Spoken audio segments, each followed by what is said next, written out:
Buenos días, mi nombre es Daniela Balleno y vamos a hablar sobre las enfermedades musculoesqueléticas como son el túnel del carpo, la epicondilitis y la enfermedad de Kerben. Primero empezaremos definiendo qué es el síndrome del túnel carpiano. Es una lesión nerviosa ocasionada por la presión del nervio carpiano debido a su estrechamiento. El nervio carpiano se encuentra en esta zona, como podemos ver en la imagen, y cuando se estrecha esa zona, entonces el túnel carpiano se aprieta y eso es lo que ocasiona esta enfermedad. La epicondilitis es también una inflamación de los tendones que unen los músculos del antebrazo aquí con la parte exterior del codo. Los músculos y los tendones del antebrazo se dañan debido a su uso excesivo. Esta enfermedad de epicondilitis es también conocida como la enfermedad del tenista. Ya veremos más adelante por qué. Por último está la enfermedad de Kerben, que es una enfermedad inflamatoria de los tendones en el lado del pulgar en su muñeca, es decir, en este costado. Como podemos ver, estas tres enfermedades están relacionadas con la inflamación de tendones en distintas zonas que componen del antebrazo. ¿Qué puede ocasionar? Empezaremos por el túnel carpiano, que lo puede ocasionar una postura inadecuada a la muñeca, en este caso puede ser flexionado por largo tiempo, el uso excesivo de herramientas de vibración o que estas herramientas no tengan la protección adecuada y por la posición de las manos, esto me puede ocasionar también el túnel carpiano. El uso excesivo de las herramientas como el mouse también puede ocasionar esto, porque la posición de la mano se encuentra inadecuada en el mouse y el tiempo prolongado en esta posición pues también puede ocasionar que esta parte se inflame y que ocasione el túnel carpiano. Y el movimiento repetitivo de la muñeca, que exige tener una postura inadecuada. Es inevitable que no esté esta postura debido al uso del teclado. Por otro lado, por la epicondilitis, lo que lo puede ocasionar es la manipulación manual de cargas debido a los movimientos de la muñeca y desde el codo, porque se utiliza toda esta parte y la manipulación de cargas pues exige eso. Los otros son los movimientos repetitivos de pronación y supinación.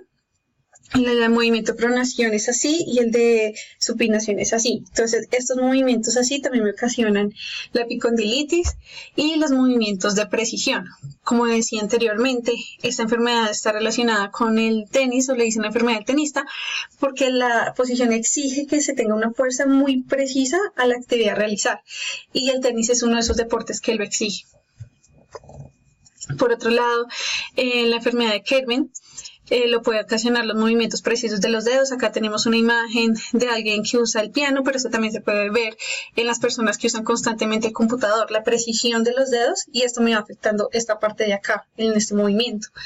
La flexión repetitiva sostenida de la muñeca, nuevamente vemos el tema del mouse. Acá vemos otro factor, que es el sostenimiento de objetos de forma de pinza, o sea, la mano toma una forma de pinza y el tiempo prolongado en esta posición también me puede ocasionar acá el daño en esto. Y tenemos los movimientos de torsión y flexión.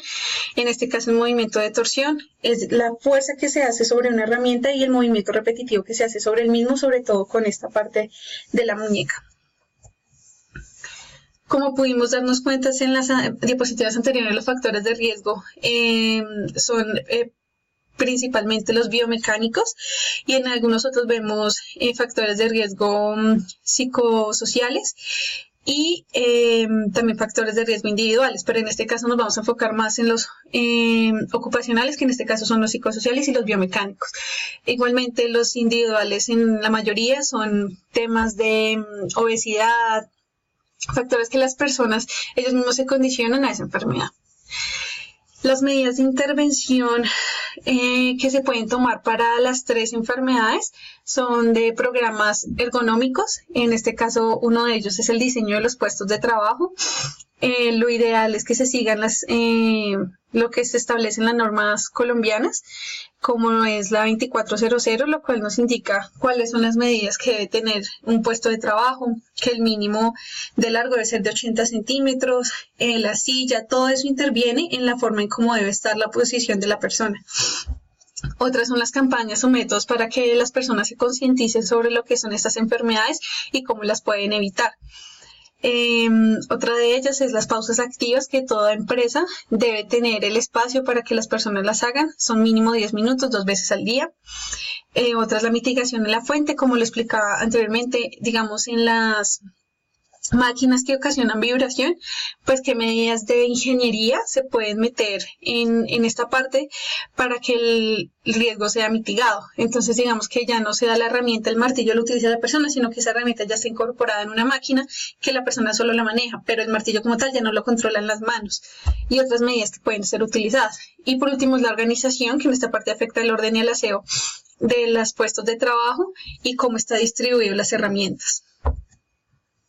Bueno, ¿qué estrategias de vigilancia epidemiológica se pueden realizar? Empezaremos por las estrategias que nos sirven para la enfermedad del túnel carpiano. Una de ellas es la observación directa con cuestionario de la sintomatología del personal. Entonces, generalmente las empresas si no tienen una fisioterapeuta, pues entonces hacen una asesoría y esa persona tiene que ir a hacer la observación directa por medio de un cuestionario, mirando cuáles son las sintomatologías de las personas para poder evidenciar si tienen alguna de estas enfermedades mencionadas anteriormente. Esto se puede hacer por medio de un procedimiento ya establecido que digan, bueno, si tiene estos síntomas, entonces puede ser esto.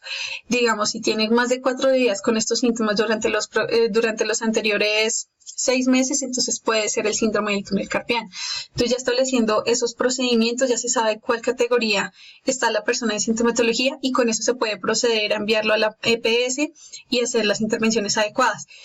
Después de esto ya se implementan las medidas correctivas. Entonces, si la persona tenía eso porque él no tenía un apoyabrazos o la silla no era la más adecuada, pues entonces la medida correctiva inmediata es implementar la silla y el puesto adecuado. Si es porque la persona no realizaba pausas activas, entonces mirar la forma de implementar que la persona realice efectivamente las pausas activas. Los diagnósticos para las enfermedades, en el caso del síndrome carpiano, y bueno, todos los demás, especialmente para el síndrome carpiano está la prueba electrodiagnóstica, que es algo relativamente nuevo, como podemos ver en la imagen, es algo ya más específico para poder que la información sea verídica. Para los demás y en general es la historia clínica y el examen físico completo, tanto de ingreso, digamos en el caso de las empresas, en caso de ingreso, examen de ingreso, el periódico y el de retiro. Con esto también la empresa se cuida en cuanto que posteriormente la persona diga que se ocasionó ahí. Con el examen de ingreso y el de retiro se da cuenta que la persona pues no desarrolló esa enfermedad durante su estadía en la empresa. Por último, pues nuevamente, ¿cuál es la intervención ocupacional más eficaz? En el caso del síndrome de túnel carpiano es el uso de férula para muñeca. Se recomienda que sea en las noches o en ocasiones de reposo donde la mano esté en una posición neutral. Y nuevamente repito lo de la organización del puesto de trabajo. Bueno, eso ha sido todo. Muchas gracias.